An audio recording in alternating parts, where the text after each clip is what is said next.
Good afternoon. Welcome to Lunch Break Live with Tea Party Patriots. I'm Jenny Beth Martin with Tea Party Patriots Action. In just a moment, we're going to go to Bill Pasco for our Washington report. Before we do that, please take a moment to share this video with your Facebook friends or however you're watching it with Rumble or YouTube friends as well. And if you have any questions as you hear the update from Washington or the call to action I give after it, feel free to email me at jenny.beth@teapartypatriots.org. That's Jenny, Jenny, .beth, BETH, at teapartypatriots.org. And now we're going to go to Bill Pasco for our Washington report. Thank you, Jenny Beth. The House and Senate will both return Monday and stay in session through Thursday. Last week in the House came back on Tuesday and took up and passed two bills under suspension of the rules. On Wednesday, the House took up a rule governing floor consideration of several bills, including H.R. 7688, the Reforming Intelligence and Securing America Act. To the surprise of the House Republican leadership, the rule failed, again, when this time 19 Republicans voted against it. That meant Speaker Johnson could not move to consideration of what he thought was the compromise bill to reauthorize the Foreign Intelligence Surveillance Act's Section 702. So instead, the House took up and passed a bill under suspension of the rules. On Thursday, the House took up and passed a bill under suspension of the rules. On Friday, the House took up and passed a new rule governing floor consideration of several bills, including H.R. 7688, the Reforming Intelligence and Securing America Act. Then the House began considering amendments to H.R. 7688. The First Amendment was defeated, and then 4 amendments were agreed to. Then the House voted on the bill as amended, and it passed by a vote of 273 to 147, with 126 Republicans voting in favor and 88 against, and 147 Democrats voting in favor and 59 against. And then they were done. This week in the House will return Monday with the first vote set for 6:30 p.m.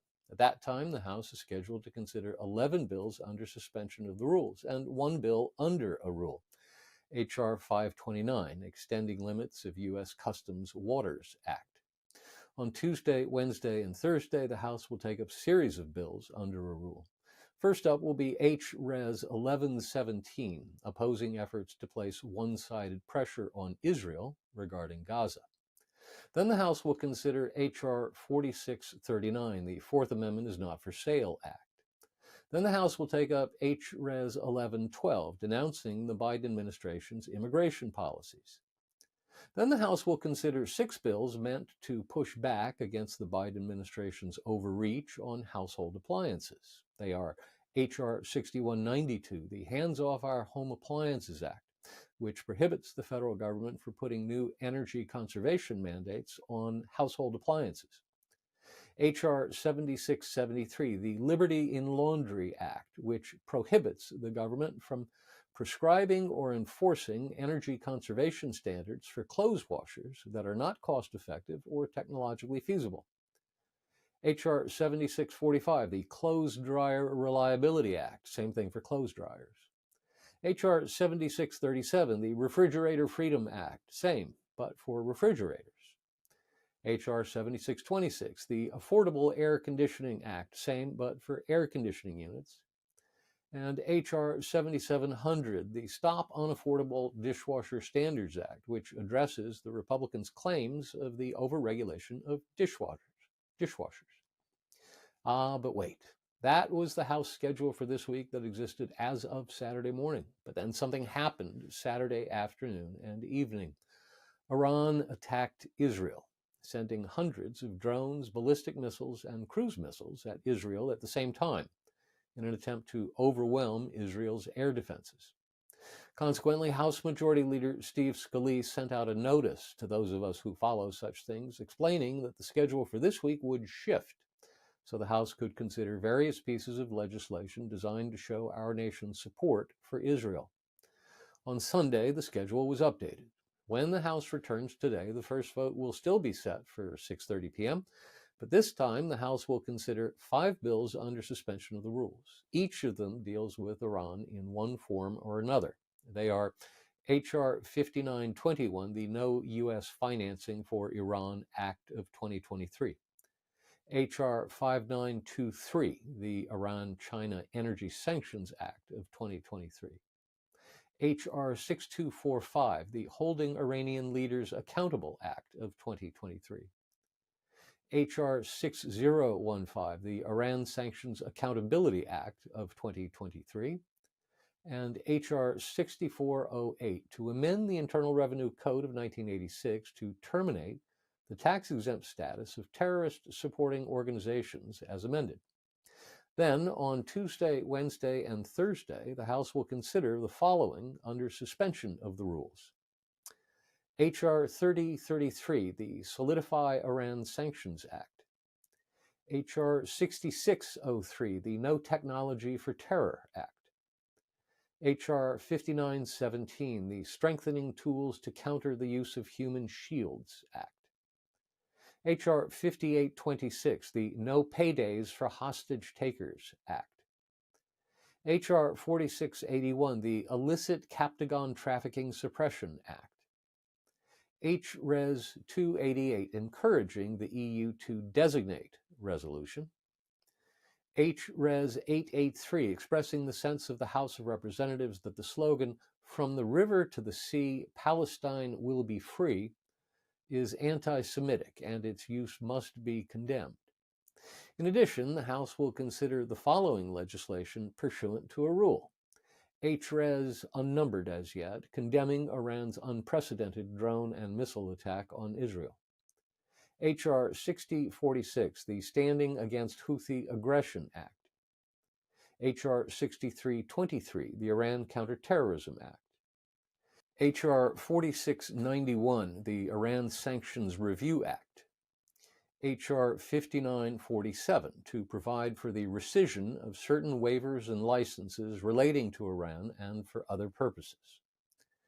H.R. 4639, the Fourth Amendment is not for sale Act.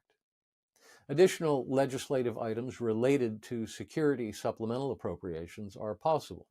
But before we move to the rest of the week, let's go back to the very first thing the House will consider Monday evening upon its return. That is a motion to table, a motion to reconsider, offered by Congresswoman Anna Paulina Luna, Republican of Florida. A motion to reconsider is just what it sounds like. It's a motion that would take the action the House just took in passing a bill and reverse it. In this case, Congresswoman Luna has offered a motion to reconsider H.R. 7688, the Reforming Intelligence and Securing America Act. She was upset that the Biggs-Jayapal amendment regarding requiring a warrant for a U.S. person communications query was not agreed to. The leadership's position is that the bill has now passed. Consequently, it has responded to her motion to reconsider by offering a motion to table her resolution. So one of the first things that will happen is a vote to table her resolution. Let's put that in clear language. The vote to table is a vote to maintain the status quo, to support the bill as it passed. A vote to defeat the motion to table is a vote to move on to her vote to reconsider. That's what will be on the floor of the House tonight. Last week in the Senate came back on Monday and voted to invoke cloture on the nomination of Susan M. Bezos to be a U.S. District Judge for the District of Nebraska. On Tuesday, the Senate voted to confirm her to that position. Then the Senate voted to invoke cloture on and then to confirm the nomination of Robert J. White to be a U.S. District Judge for the Eastern District of Michigan. Then the Senate voted to invoke cloture on the nomination of Anne Marie McKiff Allen to be a U.S. District Judge for the District of Utah. On Wednesday, the Senate voted to confirm her to that position. Then the Senate voted by 53 to 47 to pass S.J. Res. 61, a joint resolution providing for congressional disapproval under the Congressional Review Act of the rules submitted by the Federal Highway Administration relating to National Performance Management Measure, assessing performance of the National Highway System Greenhouse Gas Emissions Measure. Then, by a vote of 50 to 48, the Senate passed H.J. Res. 98, a joint resolution providing for congressional disapproval under the Congressional Review Act of the rules submitted by the National Labor Relations Board relating to standard for determining joint employer status. On Thursday, the Senate agreed to a motion to proceed to executive session to consider calendar number 478, Ramona Villagomez Manglona. Then the Senate agreed to a motion to recess until Monday, April 15, and then they were done. This week in the Senate will return Monday with the first vote set for 5:30 p.m. At that time, the Senate will proceed to a roll call vote to invoke cloture on the nomination of Ramona Villagomez Manglona to be judge for the District Court for the Northern Marianas Islands for a term of 10 years. On Tuesday, the House impeachment managers will walk across the Capitol to the Senate to present the 2 articles of impeachment to the Senate. On Wednesday at 1 p.m., the Senate will proceed to open the impeachment trial of Homeland Security Secretary Alejandro Mayorkas by swearing in each senator individually. Then, Majority Leader Schumer will offer either a motion to dismiss the charges outright or a motion to table the charges. Republicans will counter with a series of points of order. We'll talk more about this in a moment. And at some point during the week, if it survives Congresswoman Luna's motion to reconsider in the House, the Senate will consider H.R. 7688, the Reforming Intelligence and Securing America Act. That's the Foreign Intelligence Surveillance Act reauthorization bill that passed the House last week. Now let's talk about the Biden student loan payoff scam round 3. Last year, the Supreme Court blocked the Biden administration's plans to, quote-unquote, forgive $430 billion in student loan debt. I say quote-unquote because the administration cannot really forgive such a debt.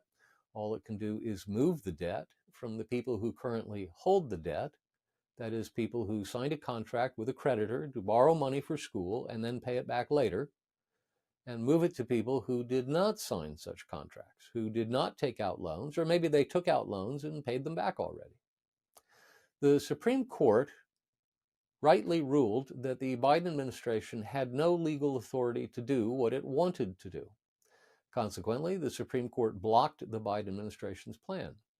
The Biden administration's response was, if at first we don't succeed, we'll try again. So on Monday of last week, Joe Biden announced his plans to forgive $84 billion in student loan debt using different criteria to define who was eligible and what kind of debt could be, quote-unquote, forgiven.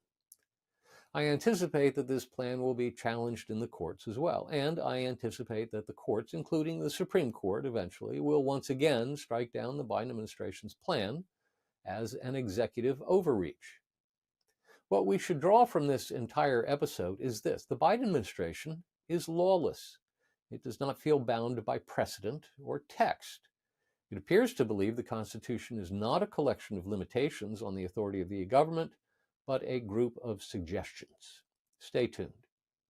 Now, let's talk more about that FISA reauthorization. Almost 50 years ago, in the wake of the intelligence community scandals of the 1970s, the Congress enacted the Foreign Intelligence Surveillance Act, FISA, to authorize U.S. government surveillance against agents of a hostile foreign power operating inside the United States. This is traditional intelligence gathering, and no one raised any questions about what so-called rights the targets of the surveillance might have. They were agents of a foreign power, and the protections of the Fourth Amendment to the Constitution did not and still do not apply to them. Then, following the attacks of 9/11, the Congress enacted legislation to ensure that our intelligence communities had the tools they needed to conduct intelligence gathering efforts overseas to protect us.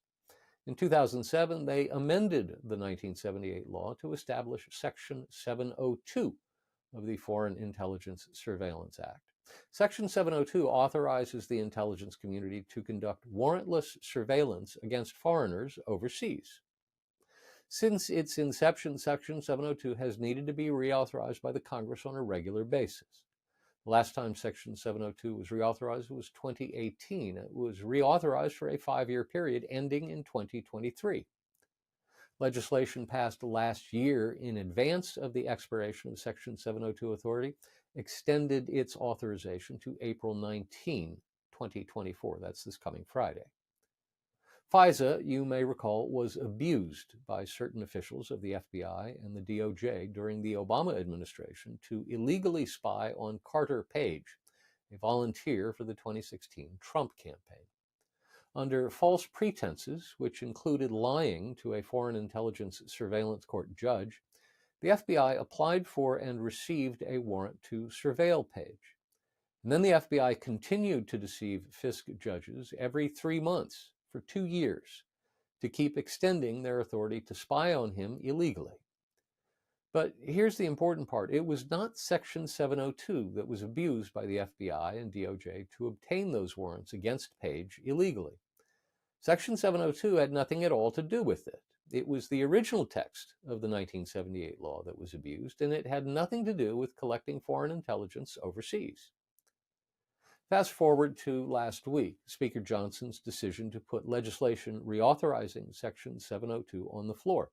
He had to do it last week because he needed to pass it in time for the Senate to have time to consider and pass it before its authority expires this coming Friday. Remember, over the last several months, the House had tried and failed twice before to move the FISA reauthorization legislation. Both times, Speaker Johnson put it on the floor and then pulled it after concluding he did not have the votes to pass it. He didn't have the votes to pass it because he couldn't get Republicans to agree to reauthorize Section 702.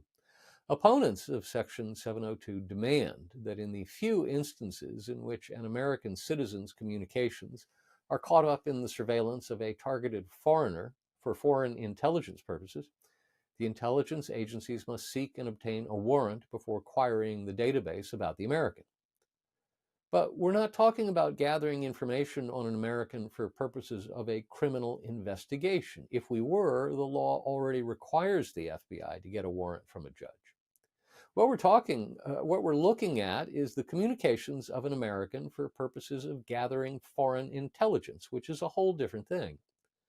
And the communications database we're going to query is full of communications that were gathered under an appropriate legal process. It seems to me the concern over reauthorizing Section 702 is misplaced. Nevertheless, there is a significant slice of the House Republican Conference that does not appear to understand or care about the difference between foreign intelligence and domestic crimes, and does not want to reauthorize Section 702 without first adding a requirement that a warrant be obtained before querying the database for those American citizen communications. They demanded the opportunity to vote to add an amendment that would do just that during floor consideration, and the Rules Committee agreed to make such an amendment in order. But then former President Trump upset the apple cart when he posted to his account on Truth Social a message saying, quote, in all caps, "Kill FISA. It was illegally used against me and many others. They spied on my campaign." 3 exclamation points. In the context of a vote to reauthorize Section 702, the former president's message indicates he does not know what he is talking about. As I just said, a volunteer in his campaign was illegally surveilled by the FBI after certain officials at the FBI and the DOJ abused the provisions of the Foreign Intelligence Surveillance Act. It had nothing to do with Section 702, which was the provision of FISA that was up for reauthorization by congressional vote during floor consideration last week. But that's beside the point. When Trump talks, many members of the House Republican Conference don't just listen, they do what he wants. In this case, 19 Republicans crossed party lines to tank the rule governing floor consideration, including Congressman Chip Roy of Texas, who is himself a member of the Rules Committee. In a previous day, we would have called a member of the Rules Committee from the majority party voting against his own speaker's rule unthinkable. In today's Congress, we call that Tuesday. So the Speaker had to go back to the drawing board. He couldn't let Section 702 authority expire, so he made a change to the reauthorization legislation. He changed the length of time that the bill would be reauthorized from 5 years and shrank it to 2 years. So it would come up again for reauthorization during Trump's second term, assuming Trump wins the election in November. That was enough to garner the support he needed, and the reauthorization bill was brought back to the floor early Friday afternoon. In a series of votes, 6 amendments were considered. 5 of them were agreed to, 1 was not. The 5 that were agreed to included an amendment offered by Chip Roy of Texas that would require the FBI to report to Congress on a quarterly basis the number of U.S. person inquiries that had been conducted. Another amendment offered by Mike Waltz of Florida and Dan Crenshaw of Texas would enable the use of Section 702 information to vet foreigners traveling to the United States. The one amendment that was not agreed to was an amendment offered by Arizona Republican Andy Biggs and Washington Democrat Pramila Jayapal. Their amendment would have prohibited warrantless searches of U.S. person communications in the FISA 702 database, with exceptions for imminent threats to life or bodily harm, consent searches, or known cybersecurity threat signatures. It failed on a vote of 212 to 212. Remember, unlike baseball, where the tie goes to the runner, in the House of Representatives, a tie vote is a vote that goes down to defeat. And this is the really important part. The 212th vote against the vote that made it a tie vote and thereby defeated the amendment, was cast by Speaker Johnson, who normally does not vote.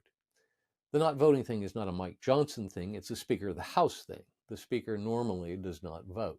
But in this case, Speaker Johnson was determined to see that particular amendment defeated. And when he realized the opponents were going to be 1 vote short, he stepped up and cast his vote against the amendment. And boy, oh boy, did those who wanted that amendment to pass let him have it after the vote. Congresswoman Marjorie Taylor Greene blasted him for casting the deciding vote, when in fact, every one of the other 211 members he joined could also be said to have cast the deciding vote.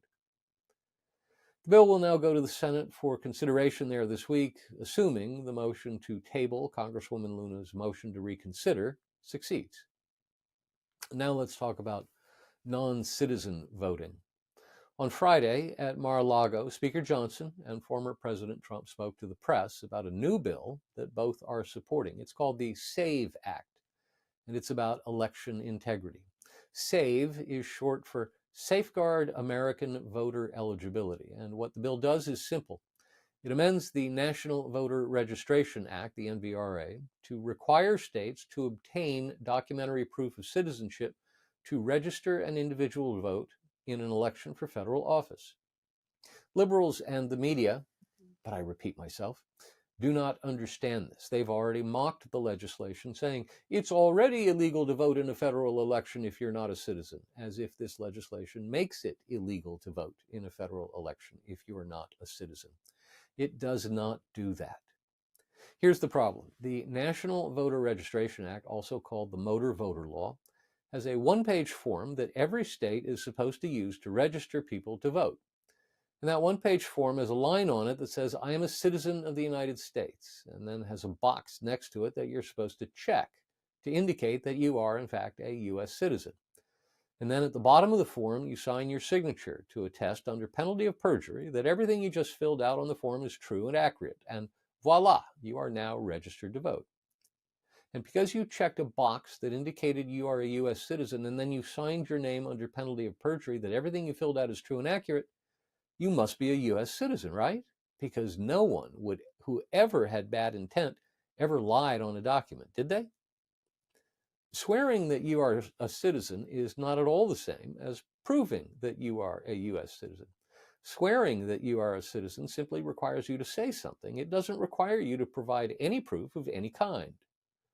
So there's a glaring flaw in the current NVRA form. It does not protect election integrity against those who would do us harm. It does not protect us against non-citizens willing to lie, or perhaps even worse, against non-citizens who are told to fill out the form and just check the box that says, I'm a citizen of the United States, even though they're not, because there might be money in it for them or for somebody else who's getting paid to register new voters and knows the bureaucrats down at the DMV don't check all that closely. There's not a lot of crime in my neighborhood, but I still keep a lock on my door, and I keep that door locked because it's better to be safe than sorry, right? We've been talking about non-citizen voting for the last few months, not because there's been a rash of non-citizen voting. There hasn't been, to my knowledge. But because with roughly 10 million illegal immigrants coming across the border in the last 3 years, the kind of numbers we've never seen before, there could be a rash of non-citizen voting coming to a polling place near you if we're not careful. And this bill is simple, and it heads off the problem before it ever arises. It's not an overreach, and it's not a solution in search of a problem. It's an inoculation against something bad that could happen if we're not careful. Now, let's talk about the emergency supplemental, that is, aid to Ukraine and Israel. As of this writing, very early Monday morning, I'm still not sure what to say about the latest on the president's request for emergency supplemental spending for Ukraine and Israel. I know that the Senate has passed a measure appropriating a total of $95 billion for Ukraine, Israel, Taiwan, and humanitarian assistance in several places, including Gaza. I know that the House has passed a bill appropriating $14 billion for Israel, paid for by redirecting funds that were originally slated to be sent to the Internal Revenue Service. I know that the House tried but failed to pass a so-called clean Israel-only funding bill. That is, a bill that provides assistance to Israel but does not pay for it, which means we would just borrow the money and add the amount to the already gargantuan national debt. We talked last week about Speaker Johnson's determination to find a way to move a bill with funding for Ukraine through the House, despite one of his own party colleagues warning that doing so would bring down on him the wrath of God or Trump or the House Republican Conference, or at least a motion to vacate the speakership. I think it's fair to say that Speaker Johnson is worried about losing his job. I think it's also fair to say he's told multiple people he wants to move aid to Ukraine through the House. In fact, he said so on television publicly yesterday. I know key committee chairmen in the House, that is, key members of the House Republican leadership, want him to move that Ukraine aid and expect him to move that Ukraine aid this week. But as of early Monday morning, we don't see anything looking like Ukraine aid or the emergency supplemental on the schedule for this week. So we're stuck where we've been for the last 6 months, wondering if and when Ukraine and Israel will get more assistance from the United States. Now, let's talk about anti-Trump lawfare. Today, former President Trump makes history. He is the first former president of the United States to stand trial on criminal charges. In a courthouse in Manhattan, his trial on 34 counts of falsifying accounting records began with jury selection. The trial is expected to last 6 to 8 weeks. The key witness for the prosecution is Michael Cohen, who worked for Trump for years as his fixer. In a different court case a few weeks ago, the judge noted that Cohen had changed his story on something, and that meant that Cohen had lied. Either he had lied in the beginning, or he had lied when he changed his story. It will be interesting to see how credible the jury finds Michael Cohen. Trump, of course, sees this case as nothing more than election interference. I agree with him. This case never should have been brought in the first place. Now, on the other side of the country, let's talk about the Biden indictments. You almost have to feel sorry for Hunter Biden. He's got a lawyer working for him now who apparently has convinced him she should at least try to get the multiple charges against him thrown out before the criminal trials begin. So twice now in the last month, Biden has allowed his lawyer to file paperwork with the two courts where he'll be tried for tax felonies and gun charges. A few weeks ago, the judge in the tax case denied 8 different motions filed by Hunter's lawyer, and he was rather dismissive when he did so. On Friday, on the other side of the country, the judge in the gun charges case did the same thing. Denying the motion to dismiss the case against him for what he claimed was selective prosecution, Hunter's lawyer tried to make the argument that he had been prosecuted only because he was a Biden, and the prosecution was purely political. U.S. District Judge Mary Ellen Noreika wrote, "Thus, defendants' articulated protected class is apparently family members of politically important persons. Defendant's claim is effectively that his own father targeted him for being his son, a claim that is nonsensical under the facts here. Regardless of whether congressional Republicans attempted to influence the executive branch, there is not evidence that they were successful." So the executive branch prosecuting defendant was at all relevant times and still is headed by defendant's father. Heck of a Justice Department. Hunter's lawyer's strategy doesn't seem to be working so well. And now, finally, to the Jenny Beth Show. Episode 61 of the Jenny Beth Show dropped last Wednesday. This time it features Jenny Beth's conversation with three of her favorites. Former Congresswoman Michelle Bachmann of Minnesota, former Congressman Steve King of Iowa, and former Congressman Louis Gohmert of Texas. All three were members of Congress when the Tea Party was first formed, and all three provided invaluable assistance to Jenny Beth as she was learning her way around national politics in the nation's capital.